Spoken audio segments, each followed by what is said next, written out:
په دې لوست کې موږ غواړو د پښتو ژبې د مختلفو رنگونو نومونو زده کړو. در این درس می‌خواهیم نام رنگ‌های مختلف را در زبان پشتو بیاموزیم. السلام علیکم، څنګه ګرانو زده کوونکو او قدرمنو لیدونکو. زه علي ستاسو ښوونکی یم او دلته د خوږې پښتو ژبه درس ورکوم. سلام عزیزان، وقتتان بخیر. امید که جور و صحتمند باشین. من علی هستم و در اینجا زبان شیرین پشتو را براتان یاد می‌دم.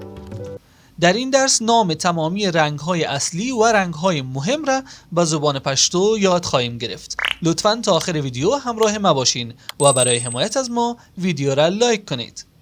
مهربانی وکړئ زما وروسته تکرار کړئ. لطفاً بعد از من تکرار کنید. تور، تور، سیاه. سپین، سپین، سفید. شین، شین، سبز. ژرد، ژرد، زرد. نیلی، نیلی، آبی.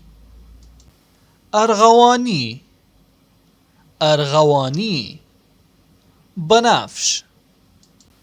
تکشین، تکشین، سرمئی. نسواری، نسواری، قهوه‌ای. سور، سور، سرخ. گلابی، گلابی، صورتی. خړ، خړ، خاکستری. نارنجی، نارنجی. این رنگ عیناً در بین پشتو و دری یکسان خوانده میشه. خب دوستان عزیز، این بود درس رنگ ها. ما در این ویدیو رنگ های اصلی و رنگ هایی را که بیشتر در طول روزمرگی استفاده میشه را براتون آموختیم. اما دقت داشته باشین که شاید برخی از لفظ ها در بین پشتو و دری مشترک باشن و یا از هر دو لفظ استفاده کنن. برای مثال ارغوانی را ما به دری هم استفاده میکنیم و یا نیلی به معنای آبی و یا گلابی برای صورتی را هم به دری هم استفاده میکنیم.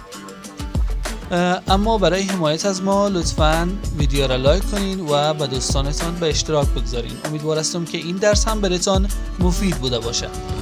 که دا ویدیو مو خوښه شوه نو لایک کړئ او زموږ د چینل غړي شئ. تر راتلونکي درس پورې د خدای پامان.